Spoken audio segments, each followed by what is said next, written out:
I crossed the line and did something regrettable, because I felt a strong emotion towards my friend's mother. It seems like it will be a long story.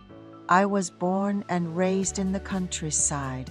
Since middle school, I lived in the city and studied. In my third year of high school, I ended up staying at my friend's house for a while. My friend lived about a 10-minute walk from school, and he suggested that it would be better for me to study at his house, focusing instead of staying at the boarding house. With my parents' difficult permission, I cleaned up the boarding house and went to Daniel's house. Daniel's house had a well-maintained lawn in the yard and had a beautiful landscape. My father was a farmer in the countryside, so our yard was filled with various farming tools, firewood, and a traditional-style bathroom. My friend took my hand and led me into the living room to introduce me to his mother. "Jason, welcome. I've been waiting for you." "Mom, this is the Jason I told you about." My friend's mother smiled and greeted me warmly. "Nice to meet you. I'll prepare the meal. Please wait a moment." When I sat at the kitchen table and saw the prepared dishes, I was truly amazed. It was completely different from the meals I had at that time. Nowadays, most people have a meal consisting of white rice, protein, and vegetables, but I had never received such a meal at home before. Daniel's mother prepared steak, salad, and mac and cheese. Maybe because it was a meal at someone else's house, it tasted even better. I quickly finished my steak, and Daniel's mother smiled and served me another steak. I felt a little embarrassed at that moment, but couldn't put down the spoon. Daniel's mother brought sliced apples and pears for me to eat. It was the first time in my life that I ate fruits after a meal. "Your name is Jason, right? Feel free to make yourself at home in our house. By the way, you're doing well in your studies, right?" My Daniel said he would appreciate it if you could help him a bit.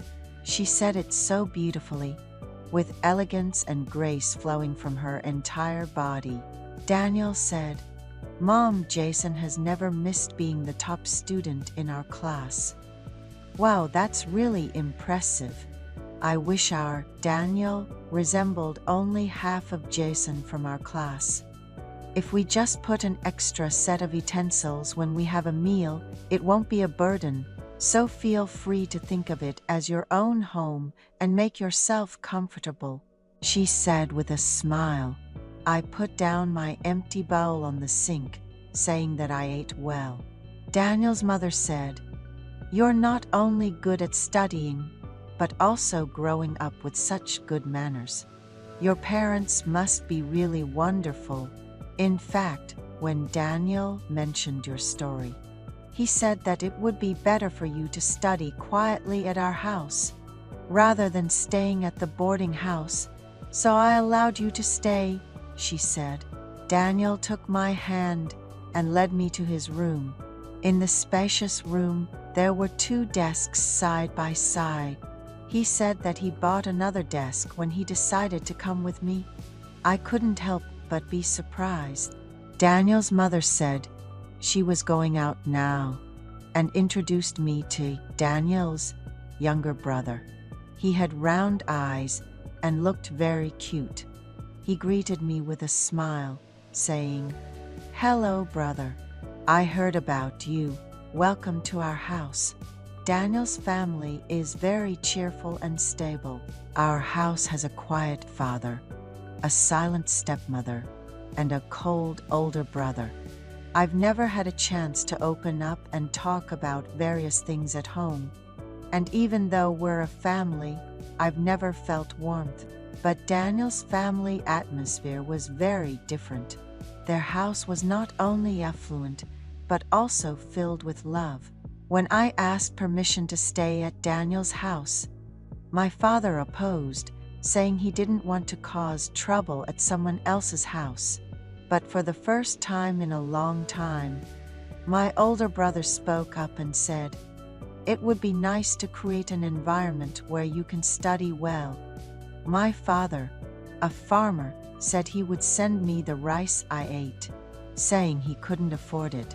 I unpacked and organized my clothes.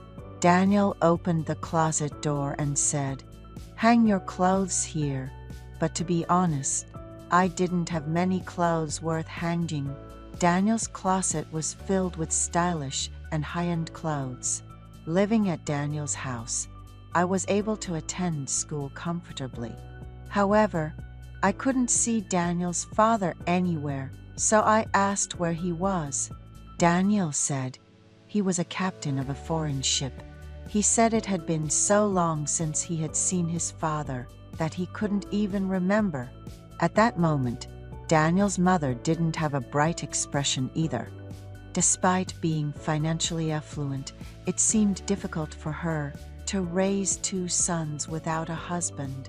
Daniel didn't have any hobbies when it came to studying, but he decided to study with me and started studying diligently. His grades improved, and when Daniel's mother saw his report card, she prepared a big meal with joy. She said she had never seen such a good report card before and gave me a gift. When I opened the package, it was a pair of trendy jeans that were popular at the time. It was the kind of clothes that I couldn't even dream of considering our family's financial situation, but somehow she knew what I wanted. But I couldn't accept it because it would be a burden. But she insisted that it was prepared with her heart, so I accepted it. I was so happy and at ease while living at Daniel's house. I didn't have to listen to the cold voice of my stepmother, and the meals were qualitatively different. After a month of living at Daniel's house, his mother came to visit on a Sunday. She brought some snacks and sticky rice, and after talking with Daniel's mother for a while, she gave me an allowance, saying that I've been working hard. My father remarried a year after he divorced my mother when I was young. My older brother and I didn't show affection to our stepmother, and she also had a distant relationship with us. But when she came to me and asked, "How is your relationship with your mother?" I said it was average and explained, "My parents divorced when I was young, and my stepmother is busy with farming and doesn't have time to relax. Our family atmosphere is a bit dry." She responded, "Ah, I see. Maybe it's not like a real mother to you. I'm sorry for making you say difficult things." She gently wiped away my tears and embraced me. I felt a sense of sadness for some reason, and tears welled up in my eyes. I lowered my head and hoped the tears wouldn't flow anymore, and I stopped crying. Growing up without knowing the affection of my biological mother, I felt that it was a luxury to spend time with someone as warm as Daniel's mother. Since then, I studied hard and got accepted into a prestigious university in New York. Daniel got accepted into a local state university. New Year, Daniel's mother invited me over and prepared a lavish feast. There was fried chicken and pastries that I rarely had. She told me to enjoy myself, drink and have fun as an adult. That day, I was captivated by the taste of beer, which I had never tried before, and Daniel quickly drank his share and went to his room, complaining of a headache. I stayed with Daniel's mother and finished the remaining drinks. I thanked her for taking care of me all this time, and Daniel's mother said, "It was thanks to well-behaved students like you, Jason, that Daniel was able to get into college. I'm so grateful." Daniel's mother asked if it would be okay for her to visit New York occasionally, and I naturally welcomed that. She sighed with a somewhat disappointed expression and said, "Daniel's father doesn't even remember my face. He said he feels so lonely at night and doesn't know how long he has to continue this life. In my opinion, it's only natural for a beautiful and young wife like Daniel's mother to take care of her 2 sons. But she showed incredible determination.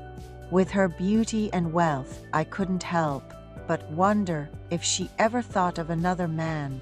I told her that I was able to study stably thanks to her affection, and that I would never forget her kindness. Daniel's mother had one request for me. She asked if I could stay with her tonight. I felt a sense of excitement as something I had only imagined became a reality.